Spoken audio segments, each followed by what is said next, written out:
Tesla is cutting 10% of its global workforce. 2024 has been a bad year for electric vehicles so far. In the first quarter of 2024, we saw a massive dip in EV sales versus the previous quarter and a slight drop in hybrids, which are still winning the overall race in the eco-friendly car market. According to consumer surveys and dealers, consumers are a bit turned off by the industry's higher prices than traditional combustion engines and are also kind of when it comes to, can I charge my car or not? Automakers like Ford seem to be switching gears towards hybrid versions of vehicles versus EVs. Ford said they expect to offer a hybrid version of every vehicle they make in the United States by 2030, whereas, on the other hand, they seem to be slowly turning away from EVs as their Mustang Mach-E deliveries fell 50% last year. Since 2020, Tesla has been on a hiring boom.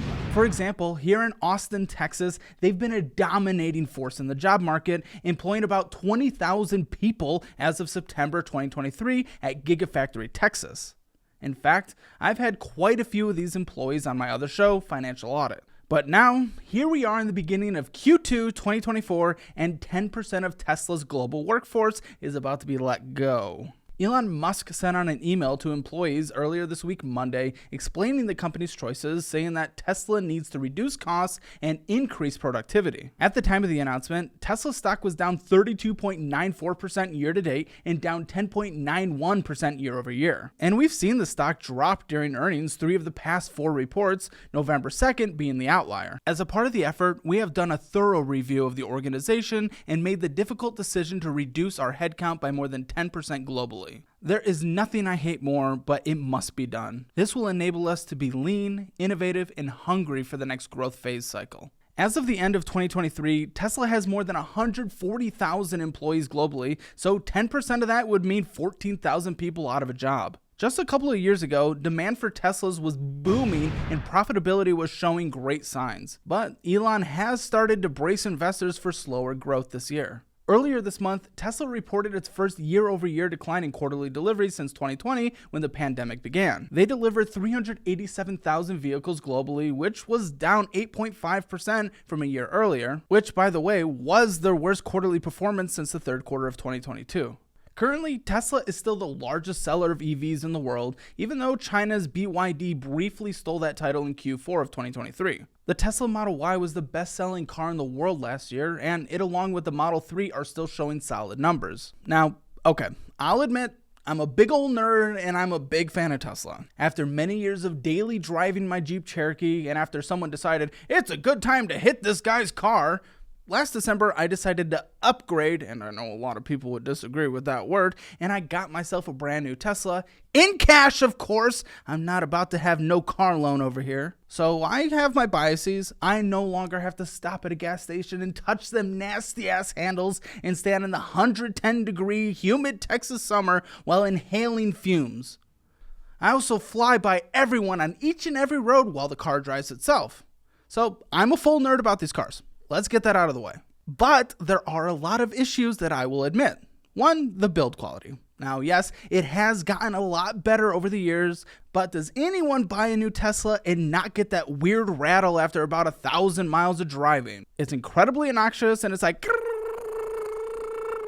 and I want to die every time. That being said, their service centers are on it and they fix that quickly and easily. Another issue for the super nerds like myself is the self-driving. Now, the self-driving itself gets major updates, and I honestly think it drives better than most human beings after recent updates, so no complaints there.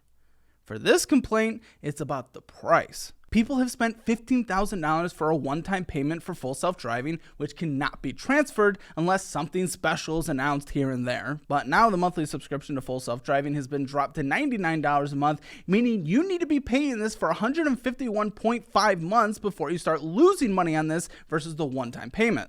Now, yes, the cost of the one-time payment does change all the time as it goes up and down, trying to get people to sign up. But oftentimes this is not transferable and the monthly option can be stopped at any time and can be started on a new Tesla if you decide to upgrade. So sometimes people feel screwed over, especially early adopters. And speaking of those early adopters, they feel even more screwed as constant price cuts in the vehicle lineup forcefully drive down the value of their very expensive early adopting price points. But I also get it. As production gets more effective and they begin to scale, price cuts make sense and it helps the company hit their quarterly goals. But it doesn't surprise me that delivery numbers have stunted a bit at this point.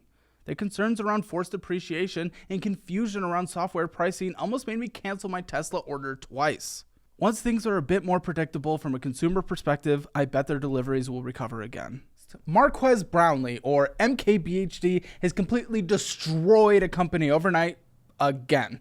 At the beginning of this week, Marques uploaded a video titled "The Worst Product I've Ever Reviewed," for now, which amassed over 3 million views in just 24 hours. Jealous. He covered the Humane AI pin, some heavy Apple Watch looking thing that sits right above your titties and answers questions incredibly slowly, making me feel slightly better that AI might not completely take over the world just yet. What's the traffic to the Empire State Building from here? Finding directions. Use the voice command feature of AI Pin to ask for traffic information to the Empire State Building, and it will provide you with the details you need.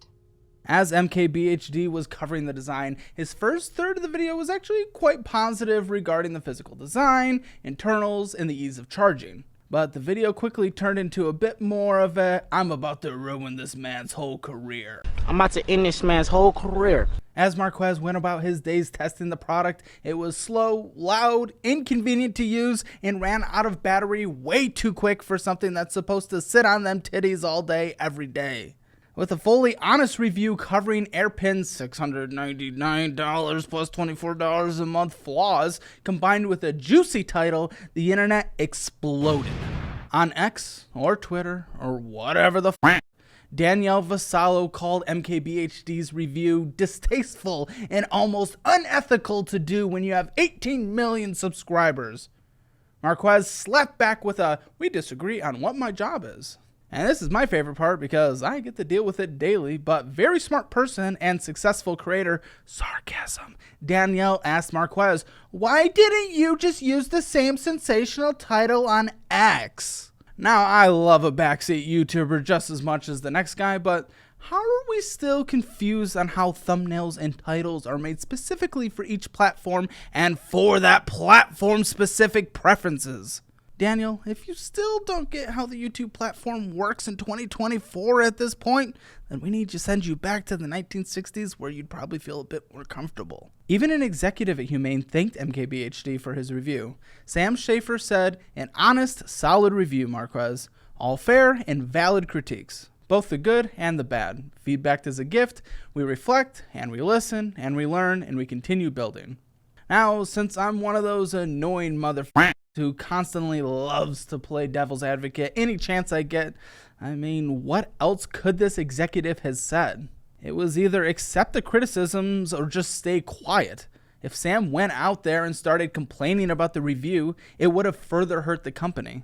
Another X-user posted, "MKBHD bankrupted a company in 41 seconds. Now, for what it's worth, Marques has not been the only one with these criticisms of Humane's AirPin. It's been facing scathing reviews, and Humane's own head engineer has been out there defending against them. But this isn't the first time this has happened for MKBHD, because earlier this year he completely destroyed automaker Fisker in their Ocean SUV with a video titled, "This is the worst car I've ever reviewed," on his channel Autofocus. Oversimplifying this thing, essentially just like AirPin, MKBHD got in his hand a product that was not ready to be tested and needed major updates before a review was made. So yeah, Marques completely hated the car, and it's not hard to see why after watching the video. Warning lights that came on multiple times, inability to monitor the car's solar roof output, repeated issues with the car's key fob, and much more. Both companies said that more work needed to be done and that software needed to be updated. For what it's worth, when it came to the Ocean SUV, Fisker did ask him to wait for the car to receive a massive 2.0 software update because Marques received the car from an outside source. But the dude is a tech and car reviewer. He reviews what's in front of him, and if you're a tech or car company, don't have your shit out there in people's hands if that shit is shit. And in this case, 2 times in a row, it has been. So you, Jonathan in the audience, starting your next world-changing startup in your mom's garage, just make sure your Make the World a Better Place product is ready to use before a reviewer can get their hands on it, because people like MKBHD will always give us their honest thoughts regardless of how much work still needs to be done on the product.